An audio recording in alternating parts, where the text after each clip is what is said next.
saya dah syak itu bau mayat. Tempat tu mereka pilih untuk mati di situ. Dinding dia semua penuh dengan tapak tangan dan penuh dengan darah. Kalau seminggu tu jadi Dia kes-kes jadi sama je kan. kes bunuh je seminggu tu. Kadang ada jumpa jari, seketul. Macam ni kita tahu pipi? Sebab nampak janggut. Mayat dia tu dijumpai dalam masa 3 hari je. Dia punya melting tu dah macam 7-8 hari dah. Ada kedudukan, ada kebijaksanaan. Dan akhirnya dia meninggal di dalam keadaan macam itu. Kat rumah tu ramai orang, tapi lepas minggu baru jumpa, dia adalah bom. Masa dia mati dah 7 hari. Orang tengah duduk ni, tengah ni dia gerak.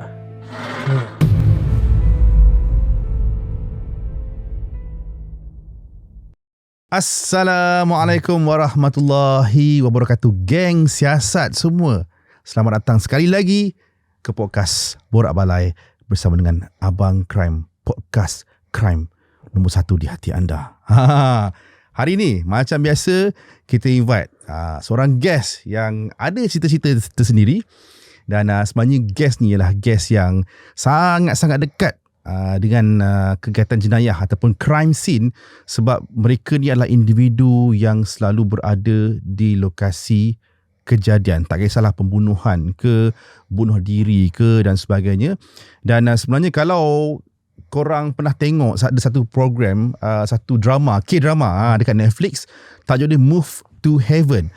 Cerita ni pasal 2 beranak ataupun satu keluarga rasanya, satu keluarga. Diorang ni mengusahakan perniagaan mencuci, forensic cleaning. Mereka ni akan pergi ke lokasi-lokasi yang memerlukan khidmat diorang ni untuk cuci ke kawasan yang mungkin peninggalan ada keadaan mayat yang tak sempurna, pembunuhan dan sebagainya. So kalau untuk korang yang first time dengar pasal forensic cleaning, so episod ni adalah untuk korang. Untuk korang faham dan juga tahu sebenarnya ada dan juga wujud insan-insan ataupun tim-tim yang bekerja di sebalik crime scene. Borak Balai, let's go. So without further ado, bersama-sama saya di sebelah saya ni Encik Arif daripada Art Clean. Ya.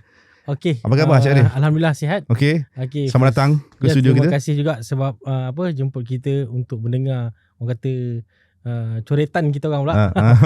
Pertama sekali saya sekali lagi nak ucapkan terima kasih pada pendengar Borak Balai juga. So hopefully apa yang saya share hari ni dapat memberi manfaat pada semua lah. Okey. Itulah kalau kita selalu pergi ke crime scene macam abang dulu kan. Kita jadi reporter, wartawan jenayah kan. Selalu kita pergi ke lokasi kan. Kita pergi lokasi bila dapat maklumat daripada polis dan sebagainya. Kita akan pergi lokasi kalau tengok ada tip kuning tu kan. Itu waktu tu kini proses yang paling awal. Waktu ni bila polis dapat info ada berlakunya kejadian pembunuhan, forensik lah, kita panggil forensik lah. Di Malaysia forensik PDRM lah yang akan datang dan buat siasatan dan sebagainya. Dan lepas tu bila dah habis siasatan dan sebagainya, apa proses lepas tu guys? Korang pernah bayangkan tak apa proses yang akan berlaku selepas tu? Siapa nak cuci tempat tu dan siapa yang akan mungkin kumpul semua barang-barang yang ada kat dalam rumah tu? So this is the person guys. This is a team kan. So Cik Arif. Okay. So kalau boleh explain secara orang kata saya nak detail lah kan. Apa sebenarnya forensic cleaning ni untuk bagi orang faham? Okay. Selalu kita dengar cleaning service. Orang buat service maid, orang buat deep cleaning kan. Tapi kali ni kita fokuskan sikit kepada forensic cleaning ataupun orang panggil juga post trauma cleaning. So objektif dia, objektif dia kita sebenarnya nak createkan balik, bukan create, kita nak restore balik tempat tu supaya selamat untuk diduduki semula. Dia bukan cerita tentang nak bagi cantik, bukan tentang nak bagi selesa, tapi nak pastikan tempat tu selamat untuk kita duduki semula. Okey, yang kedua pula kita buat untuk forensic cleaning ataupun post trauma ni, dia berkaitan dengan biohazard yang mana ianya terhasil daripada body decomposition ataupun perebutan mayat tadi. Jadi bila polis dan juga forensik dah selesai tugasan mereka, sisa-sisa tadi tu kamilah yang cuci. Okay. Kalau cakap pasal sisa ni, tahulah mesti ada benda-benda macam bau kan. Macam mungkin ada benda-benda tak enak lah kan. Kita nampak benda kadang-kadang kerja semua benda nak cantik je, indah. Tapi di sebalik kerjaya sebagai seorang tim forensic cleaning, sebenarnya kena deal benda itulah Encik Arif Itu benda asas lah. Yang mana orang kata bau busuk.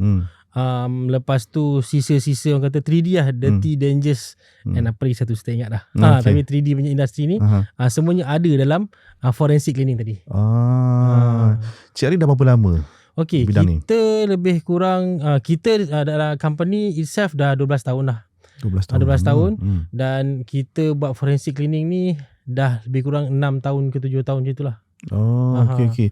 Macam mana boleh menceburi satu bidang yang orang kata tak nampak? Selalunya kalau let's say kan, kita cuma nampak je lah kerja-kerja yang orang kata terlalu, yang selalu mainstream lah kan, kerja-kerja biasa. Tapi tiba-tiba forensic cleaning campak kat sini pula.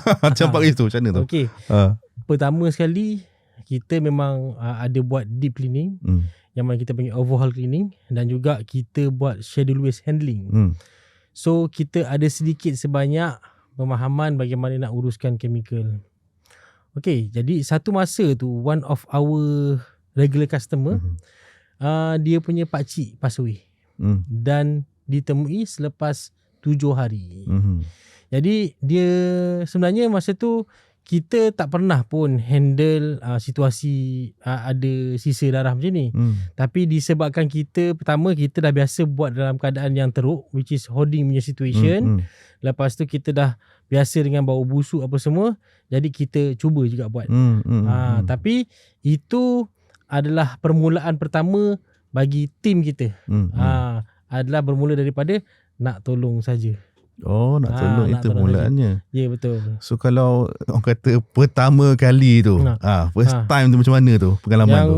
Okay, pengalaman first time tu tipulah kalau cakap orang kata apa, tak ada rasa bau busuk tu macam tak muntah. Memang kita rasa nak muntah semua. Jadi masa mula-mula tu sampai kita punya fikiran masa tu lebih kepada macam it's common, macam yang biasa yang kita dah bau. Sebab kita dah biasa kerja bau busuk. Tapi this time bau dia tu memang, kali kita masuk first time tu, kita keluar balik. Sebab masa tu lah first time kita ni.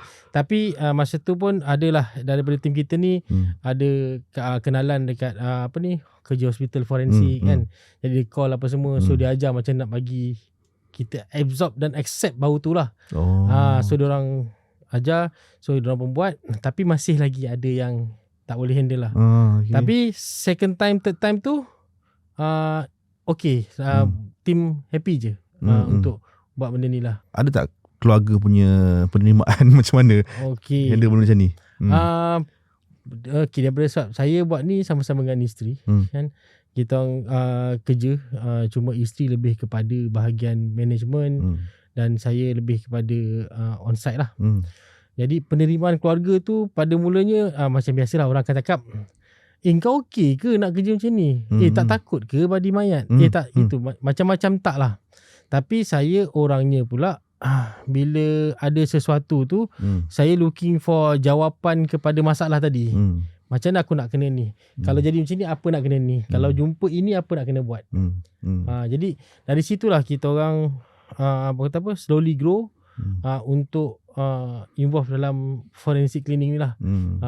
Sebab bila persoalan daripada family ni, concern diorang memang betul. Kalau ada orang penyakit berjangkit macam mana, apa semua urusan macam mana.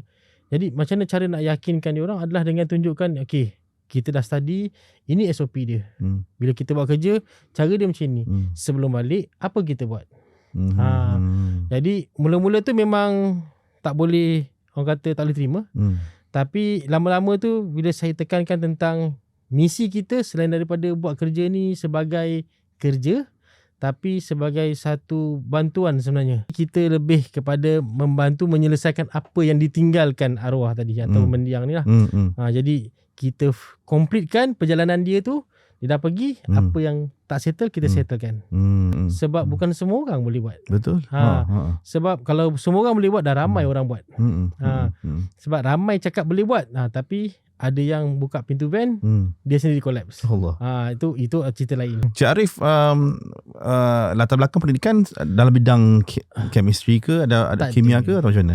Saya dalam bidang IT lah, network engineering. Lagi jauh bidang daripada IT ke situ kan. So okay, let's say kalau macam orang yang bekerja kat bawah Cik Arif kan, dia orang perlukan kelulusan apa? Kelayakan apa yang dia perlu? Okey, daripada segi kelayakan itu untuk saya nombor 2. Sebab apa yang saya perlukan adalah orang yang orang kata dia ada determin yang tinggi untuk menghadapi apa yang bakal orang hadapi masa forensic cleaning tu. Sebab macam saya cakap tadi, tak ramai pun yang boleh handle. Ramai bagi tahu boleh handle, tapi bila kat depan site tak boleh. Ada satu cerita yang saya nak sharekan sikit. Kita ada satu group of student yang mana diorang nak buat dokumentari tentang kita. Ada 9 orang semua sekali. Yang orang kata gah nak ke depan tu lelaki lah tadi. Nak gah ke depan semua. Last kali yang pergi 4 perempuan tadi. Yang lelaki semua duduk kereta. Tu saya cakap kadang-kadang dia terbalik. Dia situasi forensik ni dia sebenarnya bermain dengan kita punya fikiran, kita punya emosi sendiri. Lepas tu kita punya keberanian. Dan orang kata lagi satu is semangat dalam diri tu. Kalau dia lemah sangat memang tak boleh. Lemah sangat tak boleh. Sebab macam kadang-kadang ada satu kes yang mana dia tak boleh makan seminggu disebabkan dah jumpa bau tu. Jadi adalah sebab tu dalam kerja kita ni SOP tu penting. Dia bukannya semua benda okey kita datang kita buat gini tak. SOP sangat penting. Kalau masih let's say kalau describe pasal bau kan Cik Arif kan, bau macam mana yang Cik Arif boleh gambarkan dekat penonton untuk penonton dapat gambaran sikit lah. Okey. Yang paling teruk lah. Okey. Kalau bau lori sampah yang lalu depan rumah, kita pun rasa dah macam teruk sangat dah tu bau dia. Okey, tapi bau sampah tadi yang kita dia bau lalu, dia bau baru perah dia punya air tu kan. Bayangkan kita duduk dalam bilik tertutup, kita hanya hidu bau tu, tapi bau tu mungkin 4-5 kali ganda daripada tu. So dia bila masuk kat dalam kita punya sensor kita dalam hidung ni, dalam sensor tu kita boleh rasa macam terus macam dia melekat bau tu kat tekak kita kat sini, dia melekat terus. That's why ada orang tak boleh makan. Sebab satu mungkin memori dalam otak dia dah set, alamak ni bau begini. Jadi itulah yang orang kata susahnya benda tu. Okay. Dia punya bau tu kan. Bau tu tahap dia memang kita terkurung dan kita nak nafas tak boleh. Boleh nafas tapi dia memang tangkap kat hidung, melekat, dia terus melekat kat sini. Berapa hari boleh. Itu bergantung pada orang. Saya pun nak cakap ada salah satu customer tu, husband dia cakap dia habiskan 20,000 untuk wife dia recover daripada benda tu. Sebab dia seorang je bau. Macam itu. Tu macam lebih kepada macam badi mayat ni. Bukan badi mayat, tak. Ini kan badi mayat. Sebenarnya itu adalah setiap orang ada kekuatan masing-masing tau. Setiap orang ada kemampuan dia untuk tahu terima apa keadaan yang berlaku. Kita ambil contoh kadang bila parents kita meninggal ke ataupun orang terdekat kita meninggal, kita nampak kuat tapi sebenarnya kita ada orang kata weak point kita. Kan? Sama juga dalam diri kita bila kita dalam situasi ni. Bila kita sampai weak point kita, tapi kita in denial pun, kita akan rejectnya. Memang kita akan automatic badan kita akan reject. Dan body mayat is totally different lah. Kalau situasi yang mana kita bau tu, itu memang part. Sebab dia macam ni tau. Okay, saya bagi nak mudahkan ada situasi di mana saya pernah test, saya tak bagi tahu pun apa yang diorang bau tu bau mayat. Semua orang okey, happy je. Tak ada masalah pun. Tapi bila saya cakap, tahu tak ni bau apa? Ni bau mayat. Semua muntah, tak boleh makan, terkulai, duduk terus macam. Jadi sebenarnya kebanyakannya adalah tentang mindset dan juga emosi. Betul, yes. Automatik memang saya cakap dia terus cuma nak muntah. Jadi kita tahulah. Sebab tu saya cuba buat benda ni 3-4 kali lah untuk tengok sebenarnya orang macam mana. Tapi bila orang tahu je ini bau mayat terus automatik dia terus out. Padahal sebetulnya okey je. Padahal sebetulnya okey. Boleh orang kata sampai tak macam pingsan tak larat lah. Macam itu dia. Mindset kan. It's all about mindset. Itulah cabaran-cabaran ni sebenarnya bekerja sebagai seorang yang forensic cleaning team ni kan. Cik Arif. So Cik Arif boleh maybe share dengan ramai orang bagi gambaran sikit kan. Proses-proses SOP waktu daripada dapat arahan let's say lah bila forensik PDRM dah buat investigation apa semua, so mungkin boleh cerita dengan orang bila sebenarnya tim forensik cleaning dipanggil untuk ke tempat tu lah. Okay, pertama sekali mesti orang nak tahu siapa yang panggil kita. Betul. Okay, jadi yang biasanya yang panggil kita sama ada waris, ahli keluarga yang lain, kawan-kawan, jiran, lawyer ataupun recommend by polis. Okay. So mereka ni call kadang-kadang disebabkan tak tahu siapa yang nak buat lah benda ni. Nak tahu proses macam mana. Okay, jadi apa yang saya akan bagi tahu pada diorang, the first thing first is jangan usik apa-apa. Nombor 1. Nombor 2, saya akan nak tahu dulu polis dah bagi clearance ataupun belum. Kalau polis dah bagi clearance, apa dia punya bukti lah. Kalau biasanya saya akan minta nombor IO ke apa untuk kita hubungi lah. Okay, yang itu selesai, then we go to the documentation, which is apa yang kita nak daripada customer tu. Sebab dia kita nak pastikan betul-betul yang ini bukan jenayah. Sebab ramai je boleh berlakon jadi polis. Betul. Ramai je boleh mengaku jadi itu jadi ini. Tapi kalau ada certain dokumen yang kita minta dia tak boleh bagi, kita tak attend. Okay. Walaupun kita cakap dia sanggup bayar 1 juta sekalipun, kita tak akan attend. Selesai yang part itu, polis dah tahu, dokumen dah tahu, and then baru kita akan tengok surrounding tempat tu dulu. Saya kena tahu, tim kita lah kena tahu dulu macam mana perimeter kat situ. Contoh dia rumah jenis apa, landed, guarded, apartment, flat. Sebab apa kita kena ambil kira perimeter yang dekat sekeliling masa kita buat kerja. Sebab forensic cleaning ataupun post trauma cleaning ni bukan tentang apa yang kita buat, tapi bagaimana kita menguruskan perimeter sekeliling. Sebab apa yang kita buat tetap sama. SOP dia iaitu kita nak buat decontamination supaya tempat tu safe. Kan? Jadi selepas kita dah selesai tahu perimeter apa semua tu, dan kita akan bagi tahu kat customer apa yang sesuai untuk dia.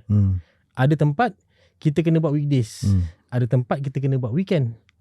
Tapi kalau customer minta kita buat waktu malam, kita tak boleh buat. Ini tak ada kaitan dengan mistik ke apa. Itulah. Dah basic orang yang fikir tu. Tapi sebab dia macam ni, bila kita pergi satu-satu tempat, kalau rumah kita, kita boleh setting lampu macam mana kita nak. Betul.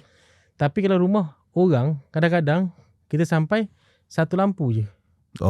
Kalau kita nak pakai floodlight tu, nak susun berapa banyak lampu kita nak susun. Itu satu. Nombor 2, kenapa kita tak boleh buat malam? Kadang-kadang kerja-kerja tu memerlukan kerja-kerja bising. Macam kita nak ketuk ke, nak pecah ke, nak apa ke. Jadi dah ganggu jiran. Yang ketiga, bila jiran tengok je kita ataupun kalau commercial area lagi lah, nampak je orang macam itu, terus orang dah takut dah. Silap-silap berkerumun orang kat situ. Jadi kita kena kawal benda tu. Sebab kita kalau boleh, especially kalau tempat-tempat komersial yang kita buat macam tempat pekerjaan kan, kita kalau boleh memang tak boleh nak ada orang berkumpul-kumpul ni. Sebab kita tak nak orang kacau laluan kita, betul. Apa semua ganggu kan. So itu antara cabaran yang kita kena handle lah. Lepas selesai semua tu, barulah kita akan datang dengan tim kita. So bila kita datang dengan tim kita, kita akan ada briefing dulu. Kita akan bagi tahu apa do's and don't dengan customer, apa dia boleh buat tak boleh buat, dan dia boleh masuk ke tak boleh masuk, kenapa tak boleh masuk. Lepas tu kita akan bagi tahu, kita akan assign supervisor kita untuk buat 2 benda. Satu, make sure diorang ikut SOP kita dengan tegas. Tak ada kompromi. Kalau kau buat silap, kau keluar terus. Ya, betul. Terkoyak ke apa, kau keluar terus. Satu lagi, peranan supervisor ni adalah melihat keadaan sekeliling. Sebab dia yang akan kontrol keadaan ni. Sebab ada kes di mana jiran-jiran akan cakap macam-macam. Okay. Jiran ni rezeki tau. Pada saya rezeki. Sebab apa? Kita tak minta untuk berlaku kematian. Tapi bila berlaku tu, ada jiran boleh terima dan bantu dengan baik. Ada jiran, bila apa-apa, apa dah macam ini, dah menyusahkan orang dah. So bila waris dengar, dia macam dah tak best lah. Bila ada waris dengar macam itu, kita tak nak bergaduh. Yalah. Sebab kita bukan datang situ nak kawal orang gaduh. Nombor 2, kita bukan nak tolong orang menangis kat situ. Kita nak selesaikan kat situ. Kalau sini menangis, situ bergaduh, yang kat dalam ni nak buat macam mana. Itu jadi itu antara improvement dan juga proses yang mana kita perbaikilah sepanjang 5-6 tahun kita buat forensic cleaning lah. Tapi kalau cakap pasal jiran tadi, jiran tu ada juga yang offer help, nak bantu masa tu. Baik, macam-macam kita ada jiran yang offer help. Macam hari ni kan, jiran yang sangat best. Jiran-jiran keliling kumpul, bukan kumpul untuk bergosip tau. Kumpul tanya, okay, what we can do, what we can help you. Let me know, let us know. Diorang tunggu kat situ. Cakap tak apa, biar kita orang settlekan. Tapi itulah ayat yang diorang keluar. You want to eat anything, dia akan provide kan. You just do your special work lah. Dia just itu. So ada jiran yang nasib tak baik, belum apa-apa dah. Jadi bergosip itu bergosip tak apa, tapi bila bercakap perkara tak baik tentang si mati, bila waris ada, kita tak yakin dia bangsa lah. Kalau dah meninggal tak ada siapa minta. Kan? Jadi kata-kata kita tu mungkin memberi kesan bukan pada dia, tapi pada orang sekitar juga. Betul. Sebab orang lain akan fikir negatif. Betul. Kan? So banyak benda lah yang kita nak kena handle dekat situ. Benda tu akan menjangkit kan tuan? Ya, betul. Cik Arif, kalau let's say pasal dari segi PPE ataupun alat, apa panggil? Prosedur peralatan lah. Selalunya pakai macam mana? Yang macam COVID tu ke, yang ada suit tu? Kita untuk PPE, basic PPE, kita kena pakai PPE yang sesuai. Yang ada, apa namanya, ISO, bukan ISO, apa dia? Standard dah, EN apa benda semua tu. Saya pun tak ingat dia punya terms. Okay. Nombor 2, respirator. Respirator kita kena beli yang bersesuaian dengan kerja yang kita pakai. Kerja untuk dust ke, kerja untuk forensik ke, kita akan pakai yang bersesuaian. Kasut pocukang tu kita pakai yang ada safety boot punya. Bukannya pakai yang cacar marbar lah. Bukan cacar marbar. Apa yang orang pergi kebun. Safety boot kita pakai, biasanya dia kasut yang safety boot lah. Dia tapi nampak sama macam kasut pocukang. Sama je. Dia macam approve dari segi safety lah. Dia memang ada besi depan semua tu. Sebab kadang-kadang kita buat kerja tak sedar ada benda yang terjatuh ke apa. Lepas tu daripada segi PPE yang ketiga tu, kita punya sarung tangan lah. Glove tu kita kena pakai double triple, sebab kita kena pastikan setiap kali buat kerja supervisor akan panggil check tangan. Dia bukan buat kerja, lepaskan kau buat kerja, kau buat dah siap, bagi tahu tak. Yang ini because kerja ni berkait dengan safety. So bila kita cakap tentang safety, meaning ada kerja yang di sebalik kerja yang dibuat tu perlu kita buat. Yalah. So bukannya mudah nak kena deal dengan tempat macam tu kan. Sebab perception orang bila kita buat forensic cleaning ni, macam ada satu kes ni, dia simple je, dia kata it's okay, you just cuci je. Kan, dia darah biasa je, tak ada apa-apa. I guarantee you. Kan, tapi bila suruh buat, tak apa cakap. Kalau kata macam biasa, kita minta dia buat lah. So, kita tak boleh nak buat. Kita tahu ada risiko untuk kita. Betul. Cannot. Dia kata dia tak boleh. Nanti apa jadi kalau dia mati. Bila dia kata dia mati tu, kita cakap balik. That's why lah kita perlukan benda apa yang kita perlukan tu. Itulah. Kau cakap banyak macam ni, kau yang buat. So, dia kadang-kadang kita perlu ada guna sedikit kekerasan untuk menegakkan apa yang perlu. Bukan kita nak sombong. Tapi certain time kita kena tahu masa bila kita perlu bertindak dengan sesuai lah. Siapa lagi kalau nak settle benda-benda macam ni kalau bukan tim forensik cleaning lah guys. So kalau cakap pasal keluarga, jadi kita detailkan sikit lah. Maybe ada kes-kes yang lain yang nak yang benda-benda menarik yang nak share pasal dari segi penerimaan keluarga dan sebagainya.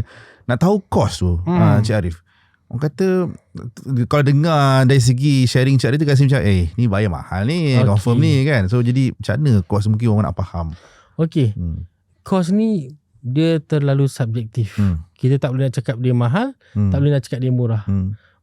Pertama sekali kita kena tengok pada skop kerja tu. Skop kerja tu berdasarkan severity level. Severity level 1 ke, macam kita setkan ada 4 level site punya condition lah.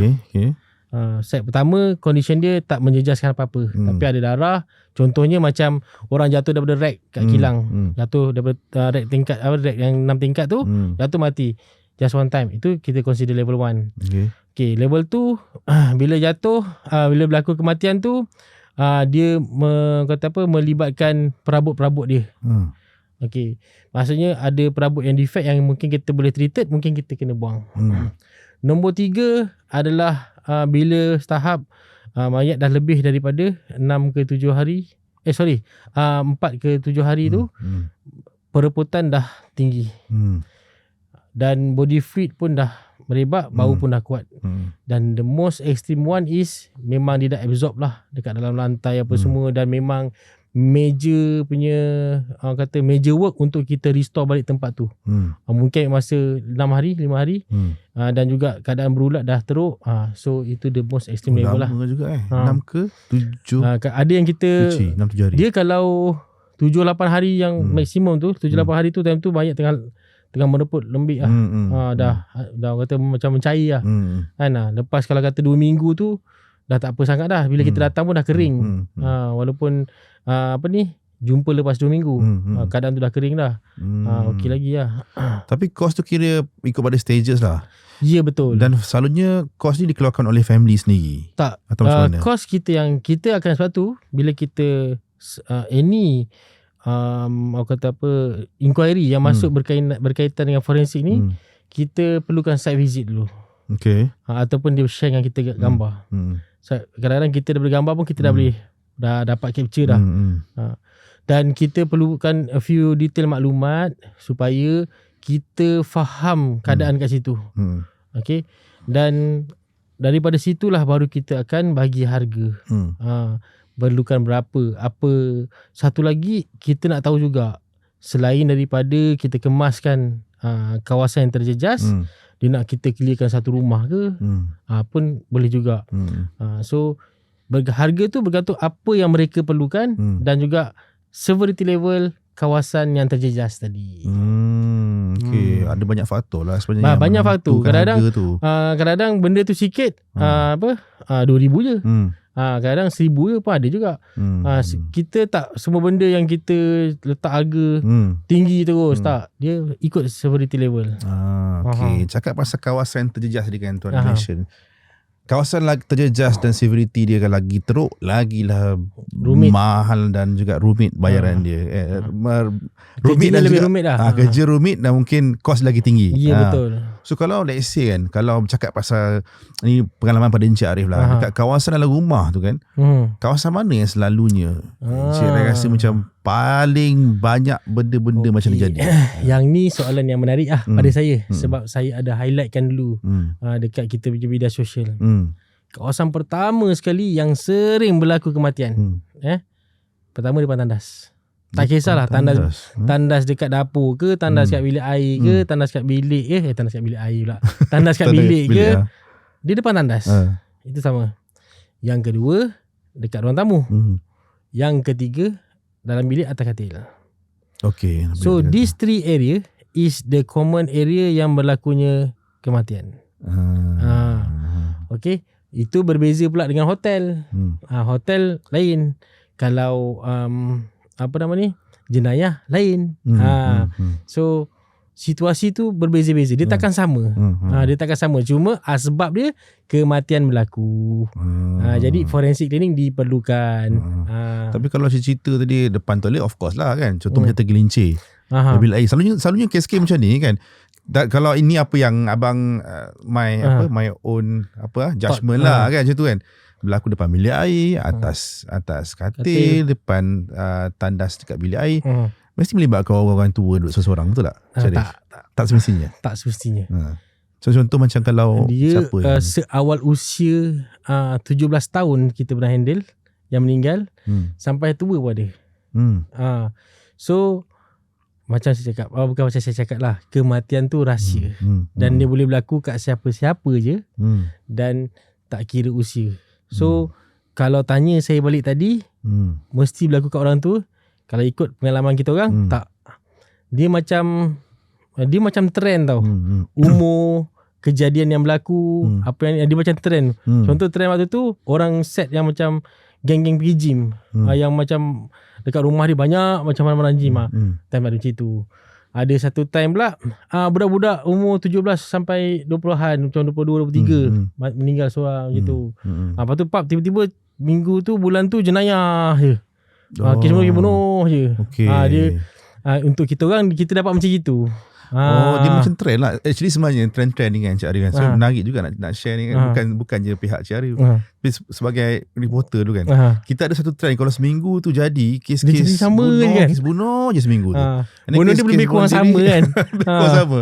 Kata benda ni macam mana lah kita nak jelaskan secara logik je kan. Macam dia trend tau. Ataupun sebab mungkin nak kata dia macam planning tak ke, konspirasi. Tapi kalau dari sudut media, sebab kita orang fikir macam sebab liputan yang kita bagi tu coverage, benda yang sama berlaku, so naik dia naik macam tu. Sebenarnya ada je kes-kes lain sebenarnya, tapi itulah untuk kita orang memang kita trend dia macam itu. Contoh masa tu trend orang bunuh diri tingkat daripada bangunan tempat tinggi. Time tu bangunan tinggi lah kita dapat. Semua macam tu kan. Sebulan tu banyak macam gitu. Lepas tu kalau ada trend pula kadang-kadang bulan ni mostly kat Penang lah. Penang kita pergi. Trend dia jadi kita kadang-kadang bila fikir balik, mungkin nak memudahkan kita kot. Kan? Kadang-kadang macam benda berlaku tu berkait, lepas satu-satu tu tempat yang dekat-dekat tau. Di perimeter kita. Senang kita nak site visit, senang kita nak itu, selalu macam gitulah. So biarkanlah dia jadi misteri guys. Misteri. Itu misteri. Itu misteri. Itu next podcast. Cari, so kalau let's say lah cakap pasal tadi kan Cik ada mention dengan dekat mayat-mayat jumpa dekat dekat depan toilet sebagainya. So berbeza dengan keadaan mayat-mayat yang Cik Ari dealing dengan kes-kes pembunuhan. Okay. Boleh share? Kita ada buat banyak jugalah kes-kes berkaitan pembunuhan. Okay. Perbezaan dia adalah tempat-tempat mereka mati ni, tempat tu mereka pilih untuk mati di situ. Okay. Kalau macam saya cakap tadi tu, itu incident happen ataupun dia kena serangan sakit jantung ke apa ke, tempat tu adalah common berlaku.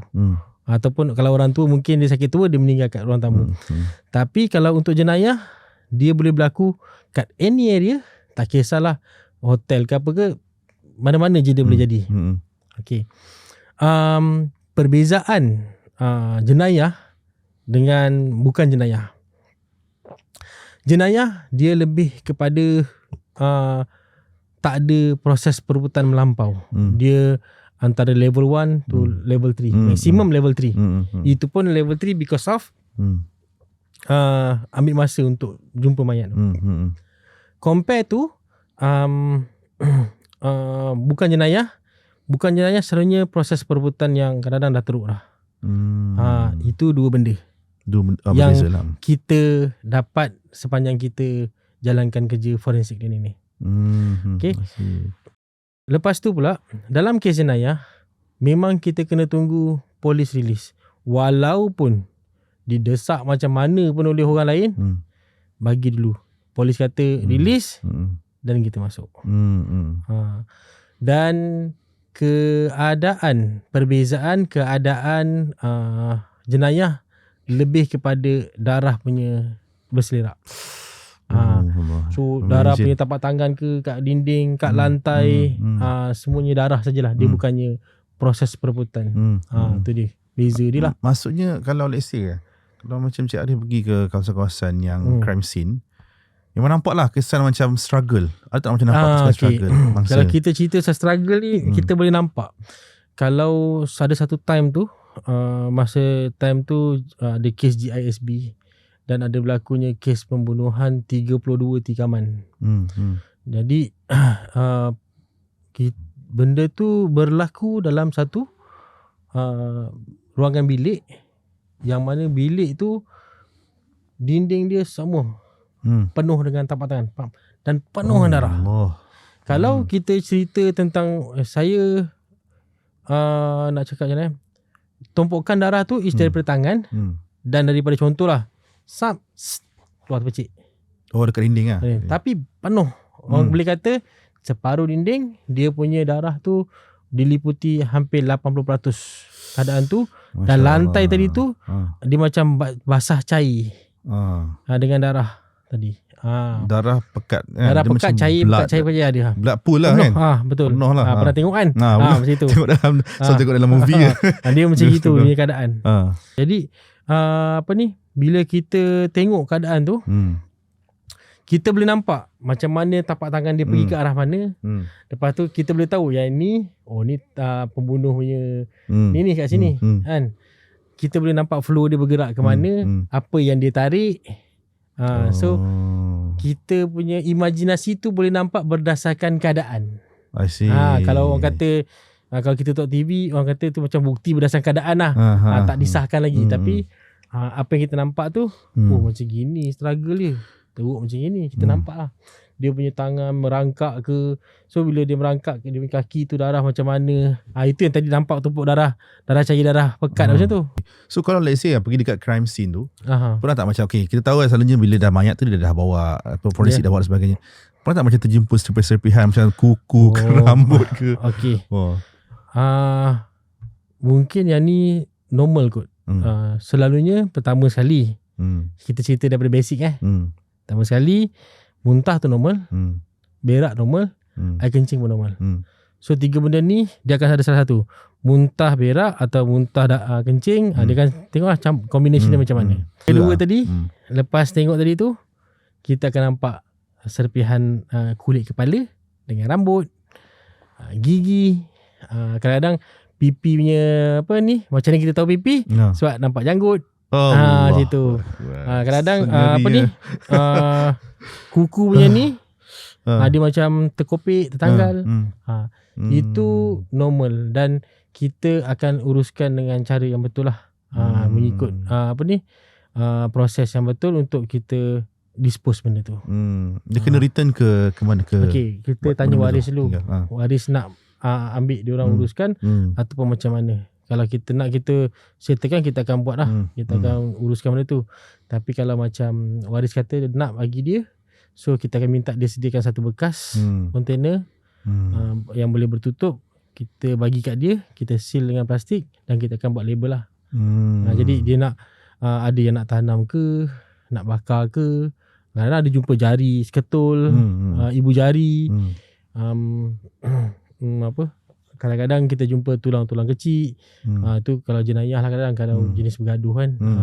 Okay, macam dia punya bersepayah, dia punya anggota badan dia punya mungkin mungkin tulang ke apa, tak pasti. Tapi kita tahu itu part of the body lah. Jadi kita tanya, kalau kata diorang okey, kita settlekan terus lah. Okay. Banyak lagi nak share ni guys. Lepas ni kita break kejap 5 minit. Kita nak share pasal keluarga punya respon macam mana, dan juga saya nak detailkan sikit pasal selalunya kalau keluarga ni melibatkan orang kata orang tua yang tinggal bersendirian. Itu pun saya nak dengar cerita daripada Cik Ali lagi. Kita break kejap, kembali lagi lepas ni Borak Balai guys. Borak Balai, let's go. Welcome back guys, geng siasat ke Borak Balai. Kita sambung lagi dengan Encik Arif kita yang merupakan seorang yang terlibat dalam forensik klinik. So cakap pasal biohazard ni kan, lepas dah cuci dan sebagainya, ada tak macam benda-benda yang mungkin elemen-elemen yang buatkan efek pada kesihatan Encik Arif juga tim? Nama pun biohazard. So sebab tu dalam post-trauma cleaning ataupun forensic cleaning ni, dia punya kata rules of thumb dia is SOP. Kenapa ada SOP? Sebab salah satunya adalah benda yang kita facing masalah penyakit berjangkit. Penyakit berjangkit daripada darah secara terus, penyakit berjangkit daripada kuman yang ada pada hasil perebutan. So banyak benda yang kita kena consider. Sebab tu kita sentiasa mementingkan safety first, bukan buat kerja dulu. Bila safety settle, kita dah tahu kita dah ada prevention yang okey, backup plan dia macam mana, barulah kita buat kerja. So it's normal tentang penyakit berjangkit ni. Itu adalah risiko yang kami memang tanggung. So kalau macam let's say kalau macam bahan-bahan decompose yang macam biasalah mayat meninggalkan satu kesan chemical lah kan, darah dan sebagainya kan. Biohazard dia liquid apa semua. Dia cuci macam mana tu, menggunakan apa? Okey, pertama sekali kita kena neutralizekan dulu benda tu. So cara saya bagi secara kasar lah. Pertama sekali bila kita masuk, kita akan pastikan tempat tu kita sanitize dulu. Walaupun kita pakai PPE, kita sanitize first. Selepas itu baru kita akan fokus untuk treated kawasan yang terjejas. Kita decontaminate that particular area. Bila dah fokus selesai dekat situ, then we go to proses yang ketiga, kita buat deep cleaning. Selepas deep cleaning, kita akan buat satu lagi assessment untuk buat penilaian apa yang perlu dibuat lagi untuk ni. Sama ada kita perlukan, contoh kita kena ada tambahan skop kerja A ataupun tambahan skop kerja B. Sebab apa? Selepas dah bersih tadi tu, baru kita boleh nampak masalah apa lagi yang ada kat situ. Betul. Sebab kita takkan boleh tahunya. Tipulah kalau kita cakap, oh ni saya dah tahu dah depan ni ada ni. Tak. Kadang-kadang di sebalik kayu tu ada darah. Di sebalik ni ada dia punya cecair lemak apa semua. So kita akan buat assessment lagi sekali. So kita akan check bau dia macam mana apa semua, dan baru kita akan buat another layer of process yang mana untuk cover apa yang kita check tadi. Selesai di cleaning lagi sekali, and then kita buat inspection. Dan masa selesai inspection dengan customer, dan kita akan handover pada customer. Okay. Tadi sebelum podcast ni, abang dah berborak sikit dengan Cik Arif. Dia ada cerita satu case yang satu case ni yang mayat yang paling cepat mereput. Nak cakap membusuk bukan. Paling cepat mereput yang melibatkan kes apa tadi, pasal yang ada pakai sauna. Boleh cerita sikit, boleh share sikit dekat penonton. Dia ni merupakan golongan profesional lah, yang mana rumah dia ada sauna. Dia bagi tahu dekat office dia, dekat staff dia, dia sakit kepala dan dia nak balik. Jadi dia balik rumah, apa yang berlaku, dia on dia punya mesin sauna. Dia on mesin sauna dia, dan dia collapse. Pintu sauna terbuka, sebab dia macam satu ruang tu memang khas untuk sauna dia je. Pintu terbuka, pintu sauna. Lepas tu dia pingsan depan tu dalam keadaan tak berpakaian. Jadi mayat dia tu dijumpai dalam masa 3 hari je. Tapi dia punya melting tu dah macam 7-8 hari dah. Dan dia punya cair badan tu mencair dengan laju, sebab mungkin sebab haba panas tadi tu, sampai ke hujung rumah dia tu dalam lebih kurang panjang bahagian sauna dia lebih kurang 30 ke 40 kaki. Lebar dia lebih kurang dalam 20 kaki. Itu kawasan sauna dia je, macam dia punya ada spa dia, macam apa, bukan jacuzzi dia apa semua. Dia macam rumah orang yang kaya lah. Maksudnya ada sauna dekat dalam rumah. Ya, betul. Jadi bila jumpa tu, jadi proses perempuan tu banyak. Persoalan dia, rumah orang kaya. Tapi kenapa tak ada orang jumpa? Mesti ada maid, mesti ada apa. Betul. Sebab bilik tu dekat dia punya macam privacy area, tempat dia main gambling. Jadi ada certain area tu not particular area dia punya ni. Dan kebetulan nak jadikan cerita, family go for vacation. Nak jadikan cerita. Selalunya begitulah. Selalunya, walaupun itulah kematian tu rahsia. Dia jadi, walaupun kita cakap aku tak nak duduk seorang-seorang, takut lah. Ataupun nanti aku cakap apa, nanti aku tak nak mati dekat jalan raya lah. Tapi tahu-tahu Pak mati kat jalan raya. Tahu-tahu Pak mati seorang, tak ada orang. Walaupun kat rumah tu ramai orang, tapi lepas minggu baru jumpa. Macam-macam. Jadi apa kata, benda tu tak dijangka. So itulah yang berlaku dekat dia. 4 hari. Kita estimate polis ni 3-4 hari mayat dia. Tapi dia punya report tu, proses report tu dah macam 7-8 hari lah. Memang macam tunjuk gambar tadi lah. Dia macam mana cerita. Dia punya, dia bagi gambar korang lah. Tadi abang tengok dia punya gambar tu, tak boleh lah review kat sini macam dia itu memang PNC lah. Tapi tengok dia punya body liquid tu, warna dia lain daripada body liquid yang betul, yang selalu kita tengok. Sebab dia dah bertukar warna macam dia jadi macam kuning-kuningan kan. Lepas tu dia jadi macam gold-gold pun ada. Macam corak kapet dah. Betul. Kau tengok memang tak perasan pun. Betul benda ni. Tapi Cik ada tunjuk, memang ada nampak tumpukan itulah daripada hasil daripada body yang dah berposition kan.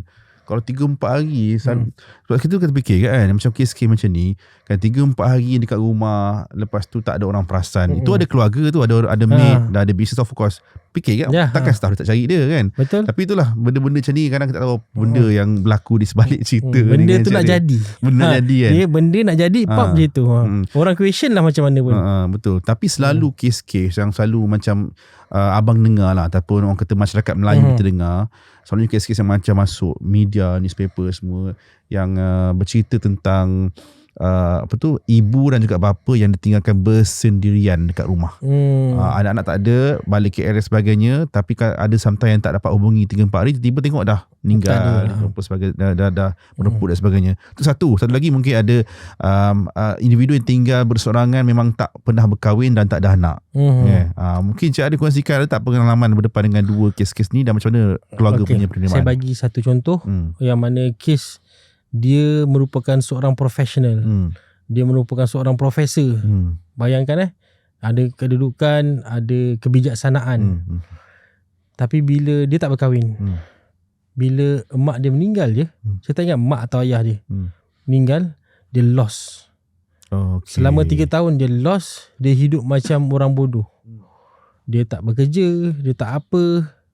Jadi 3 tahun kakak dia dekat US. So masa tu Christmas, jiran-jiran telefon kakak dia, bagi tahu rumah bau busuk, diorang dah panggil polis, ada mayat. Which is mayat abang dia. Dan apa yang berlaku masa tu, orang yang macam ini, dia ada facing satu lagi masalah hoda. Sebab apa, dia dah hilang rasakan diri, dia cuma fokus pada apa yang dia lost tadi. Sebab tu tak mudah je orang cakap. Kita tak boleh nak cakap okay, jom kita stopkan hoda. Orang ni tak boleh. Tak, sebab apa, diorang ni ada satu lagi masalah lain yang dalam fikiran diorang yang macam membuatkan diorang hilang rasakan diri tadi. Bayangkan ikutkan tadi, dia profesor, dia ada kejaya, ada kebijaksanaan, tapi end up bila bapa atau mak dia meninggal tadi, dia lost. Dan akhirnya dia meninggal di dalam keadaan macam itu. Rumah yang dipenuhi sampah. Sampah-sampah lah. Sampah. Itu satu. Yang kedua pula cerita yang mana dia merupakan seorang lelaki yang tak kahwin lagi. Yang masa tu saya visit, kita jumpa dia di dalam timbunan hoda barang tadi. Dalam sampah dia tu, kita sedar-sedar tengok, macam orang. Memang orang. Itulah dia orangnya. So kenapa jadi macam itu pun sama, losses, tak boleh handle. Itu dia dalam bidang, orang yang itu ada dalam bidang penyiaran. Dia kerja dalam bidang penyiaran. Dia masa tu dia nak seminggu sebelum raya, anak-anak buah dia semua nak datang jumpa dekat rumah pusaka dia tu, nak jumpa, tapi dia mengelak. Dia kata tak apa, jumpa nanti dekat mall dia, tak payah datang ke rumah. Tapi lagi seminggu nak raya tu, call, ingat saya nak kemas lah rumah keluarga pusaka, sebab tahu pakcik dia tinggal seorang kan. Bila datang, itulah dia. Siapa sangka kita datang sebab orang komplain bau busuk. Memang daripada luar just macam bau busuk sampah. Tapi bila kita buka, masuk, masa dia buka pecahkan tingkap tu, sebab tingkap dia tak ada grill, pecahkan tingkap, saya masuk, saya dah syak itu bau mayat. Tapi tak ada bukti kan, sebab kat luar bau biasa. Dia masuk tu, tengok, itulah. Kita jalan tak perasan pun. Sebab dia memang dah diselaputi. Bukan selaputi, memang dah mereput dia tu. Ditimbun oleh sampah. Bukan, mereput dia tu dah hampir sama dia macam sampah. Okay. Bukannya dia ditimbuni sampah. Mereputnya dia tu dah sama macam sampah. So itu antara, orang kata apa, keadaan di mana sebenarnya kadang-kadang orang tua ni, dia bukannya tak nak dijaga, tapi dia tak nak keluar daripada comfort zone dia, which is rumah dia. Itu je. Cuma macam ada satu community yang banyak saya cakap kat dalam podcast ke apa semua, ada satu community tak silap saya kat USJ yang mana diorang call orang-orang yang tinggal seorang ni. Tapi persoalan dia adalah benda tu melibatkan orang lain dan masa tau. Jadi nak buat benda tu, nak jadikan benda tu pun perlukan komitmen. Tapi kita boleh ambil contoh lah. Community yang dekat sini, dia ambil jalan dan cara begitu untuk membantu mengurangkan risiko orang meninggal seorang dalam rumah. Bagus. Itu satu orang kata langkah yang bagus lah. Sebab kita, yelah, kadang-kadang kalau kita bergerak seorang nobody ni, sebenarnya community lah banyak bantu sebenarnya, jiran-jiran, masyarakat sebagainya. Gitu kan. Cik Arif, okay. Cakap pasal keluarga juga tadi kan, mungkin ada share sikit lah. Macam abang cakap tadi guys, bila kita kadang-kadang anak-anak ni pergi jauh, tiba-tiba bapak meninggal seorang kat rumah semua. Kalau tak berlaku-berlaku yang macam kes-kes macam perebutan dari segi harta ke, yang nampak Cik Ali nampak lah. Kalau bercerita tentang sebab dah highlight benda dia pasal harta kan, saya nak ingatkan sikit tentang kita yang beragama Islam lah. Bila kita beragama Islam, saya selalu tekankan rumah arwah yang kita bersihkan ataupun tempat kerja arwah yang kita bersihkan, barang-barang tu bukan hak kita lagi selagi ianya belum difaraidkan, walaupun sebatang pen. Betul. Walaupun kita ni abang ke kakak ke mak ke ayah ke, kalau dia dah berkeluarga mesti melalui faraid. Sebab tu saya akan tanya dulu. Saya nak minta izin pada semua ahli keluarga untuk dapatkan persetujuan. Kalau muslimah, mana-mana barang, sebab bila kita dah masuk rumah tu, the power dekat kita. Kita yang decide barang ni boleh salvage ataupun kita kena buang. Jadi barang yang kita buang ni, kalau kata barang arwah, walaupun benda tu contohlah untuk anak arwah boleh pakai ke apa, kalau tak boleh diselamatkan, kita akan minta izin untuk dibuang. Walaupun macam tilam tu dah macam penuh dengan darah. Darah kita cakap walaupun benda tu hak semati kan, tapi kalau disimpan memberikan kesan negatif, kita akan minta izin buang. Tapi kalau dia kata tak apa, kita nak tunggu faraid juga, tapi setakat ni tak pernah jadi lagi lah. Takkanlah sampai tilam yang tu pun nak ni. Tapi tak pernah jadi. Jadi kita beritahu diorang akan setuju. Tapi saya akan cakap, adik-adik berapa orang, mak ayah lagi tak, semua setuju tak? Semua dah setuju. Pump terus settlekan. Dan lagi satu, daripada segi faraid ni pula, kadang-kadang ada pengalaman kita, isteri orang tu ada lagi, anak dia pun ada lagi. Tak kisahlah anak dia lelaki ke perempuan, bukan masa kita datang buat forensic cleaning tu minta dekat kita untuk ambilkan barang yang dia nak. Walaupun tak kisah dia ada hutang ke apa, itu internal diorang. Jadi kita punya side, kita kena keep yang tuan rumah tu punya barang sebaik-baiknya. Kita tak boleh bawa keluar. Walaupun cawan, saya nak cawan tu lah, tak apalah, kita ambil senyap-senyap jalan. Tak boleh ya. Sebab bermain dengan hukum. Betul. Tak kisahlah bangsa apa pun, tapi asasnya kita akan ikut macam gitu. Tadi katanya aircon pun ada yang kalau cerita pasal aircon tu, belum apa-apa lagi dia dah sebut dah. Aircon tu saya nak buka. Waktu tu kita tengah bersihkan tu kan, saya tengok anak orang ni kat sini mana boleh main ambil macam tu. Tapi kita cakap, kita side kita cuma boleh cakap. Kita tak boleh cakap no tak boleh. Kita bagi tahu nasihat, dia nak buat terserah. Dia ada dia ada mak bapak lagi apa semua, bincang lah kan. Dia nak ambil kemudian tak, itu terserah. Yang penting tugas kita pastikan keluarga arwah ni boleh masuk balik rumah dia, boleh duduk dengan selesa gitu. Settle tu kan, sebab dia boleh melibatkan benda-benda harta kat rumah. Kadang sekecil-kecil harta. Itulah yang orang selalu lupa. Benda tu kita main buang, main ambil ikut suka kita. Gitu.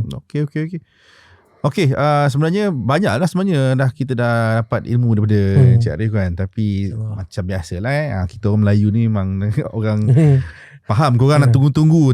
Abang ni bila lah nak sentuh sikit pasal mistik ni, cerita lah sikit pasal mistik. Korang memang suka kan mistik kan. So sikit lah Cik Arif. Dia kalau benda melibatkan mayat, jenayah, darah dan juga kes-kes pembunuhan lah kan, mesti tak boleh lagi daripada cerita yang seram ni. Mungkin Cik Arif share sikit lah, belanja sikit kita punya penonton. Saya belanja sikit lah. Tapi saya nak bagi tahu awal, cerita seram tu dia bukanlah selalu jadi. Dia cuma kadang-kadang adalah jadi. Nak kata tak ada tu, adalah juga.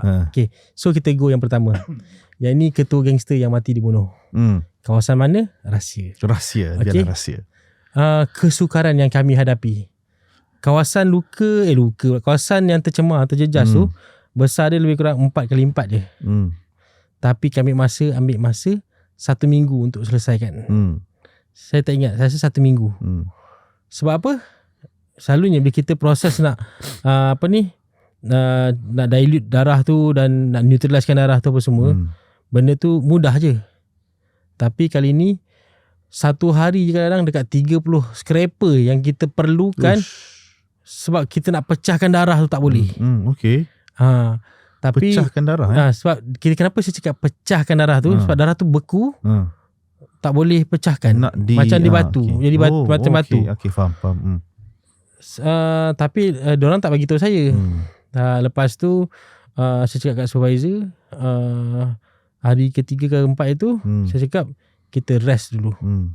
Rest dulu. Hari keempat kelima itu masuk balik, kita azan apa semua, spray dia cair. Okay. Jadi mungkin masa kita first tu ada benda yang tak suka kacau kita ke apa. Itu dia memang menyusahkan kita. Satu hari 30 scraper sebab nak pecahkan darah, sebab tak boleh cair kan. Tapi bila dah lepas beberapa hari tu, azan masuk apa semua, spray dia normal macam biasa, macam tak ada apa-apa. Lagi satu, kisah dukun. Bomoh. Dia adalah bomoh. Masa dia mati dah 7 hari. Okay, rumah dia ni penuh. Dekat dia, rumah dia kira macam bomoh kaya lah. Rumah 3 tingkat, ada basement. Basement tu tempat cermin keliling penuh. Ada gambar dia dah susun rapat, ikat-ikat. Gambar? Okay. Gambar contoh gambar ni dengan gambar ni. Okay. Saya ikatkan ada patung jarum. Allah. Dia macam tu dah. Lepas tu kat situ ada apa, patung buaya, patung macam-macam patung ada. Ini bukan dukun-dukun yang biasa ni. Bukan, ini dukun yang memang noti-noti sikit lah. Noti-noti sikit lah. Noti banyak sebab masa tu the first thing yang masuk rumah je, tim tiba-tiba bergaduh. So masa tu saya kat JB. Supervisor call, tak boleh buat kerja hari ni, stop, budak-budak gaduh. Okay, tak apa. Sebab supervisor cakap rumah ni tak kena. Esok datang, diorang start tak gaduh. Tapi nak angkat meja, kerusi, sofa semua ni melekat dekat atas, tak bergerak. Tak boleh nak gerak langsung, seolah-olah macam kena gam. Balik lagi. So kita estimate rumah tu 3 ke 4 hari je. Tapi rumah tu jadi 9 ke 11 hari. Sebab dia, kita orang terpaksa stop, sambung. Stop, sambung.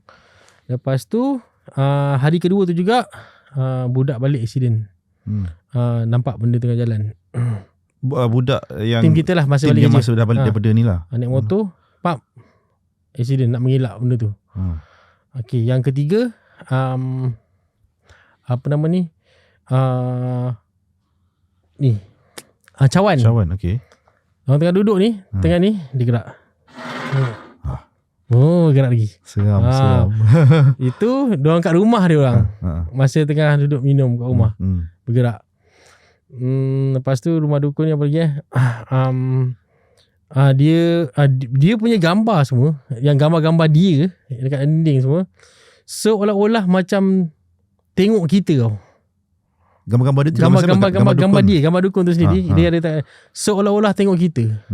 Dan kesukaran tempat yang menguruskan jenazah ni, atau menguruskan jenazah pula, menguruskan tempat kejadian ni, tak kira bangsa atau agama.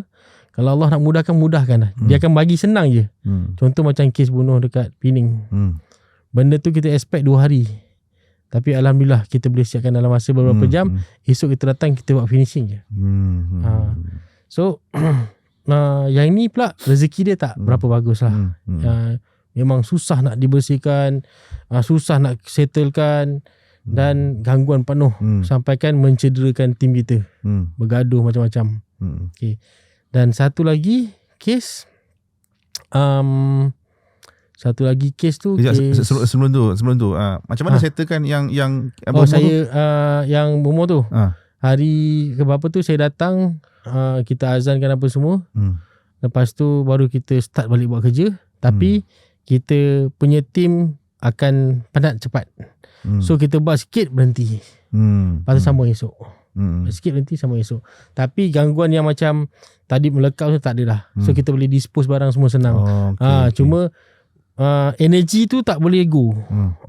Kita rasa tak boleh. Macam sekejap je saya nak demam. Kita pasal rotate orang. Tukar. Dan yang mindset budak-budak dah macam, alah, rumah ni lagi aja tu. Sebab budak-budak ni suka je buat rumah yang jenis forensik ni semua. Sebab kita clearkan tu, diorang punya satisfaction tu dapat. Dah clear lah situ kan. Cuma itu satu gangguan. Lagi satu gangguan yang tim kita pernah kena, tapi yang ni tak ada kaitan dengan post trauma. Dia berkaitan dengan rumah lama yang ditinggalkan. Rumah lama tu corner lot, rumah teres biasa. Tim kita masuk pukul 2 petang, hilang. Pukul 8 maghrib tu baru keluar. Dia orang masuk ke lalu hilang 2 petang. Lepas tu keluar. Lepas tu baru yang masuk tu pula rasa macam baru je. Macam baru masuk. Yalah. Tapi sebenarnya dia dah hilang kat dalam rumah tu. Kita orang duduk supervisor semua duduk kat luar tunggu orang.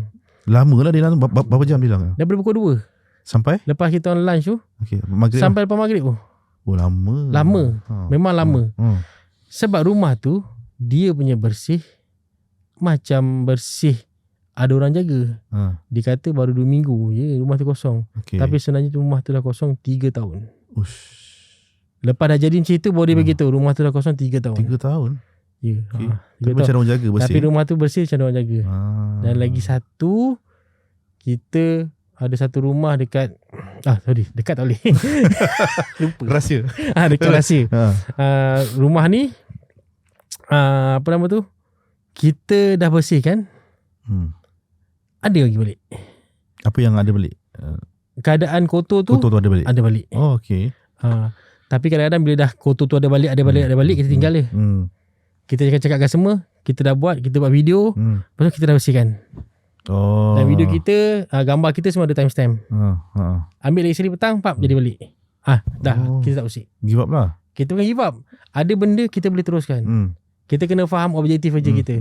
Objektif kerja kita kena selesaikan satu rumah, bukan tempat tu je. So kalau tempat tu je jadi macam itu, just leave it as it is. Kita continue tempat lain. Macam ada penjaga lah kot. Mungkin ada penjaga ke apa tak pasti. Tapi di ruangan itu kita buat kerja, dia ada balik.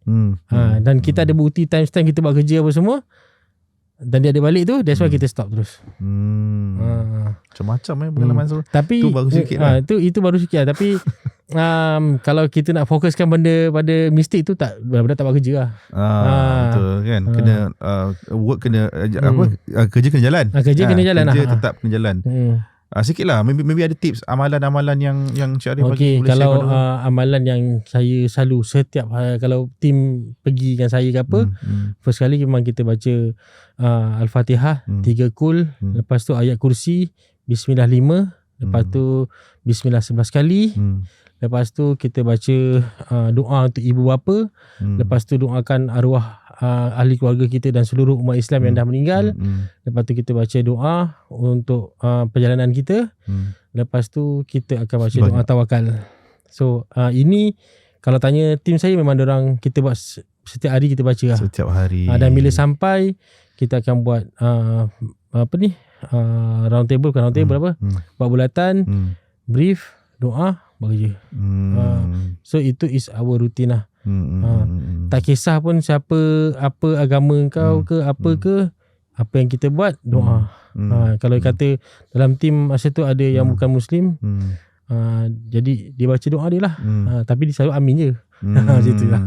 Yang penting amalan tu kan, kita kena ada preparation lah. Sebab dia dengan benda dia dengan benda-benda macam ni kan. Sebab kita tahu kita berkongsi alam. Dan kita tak nafikan kewujudan orang.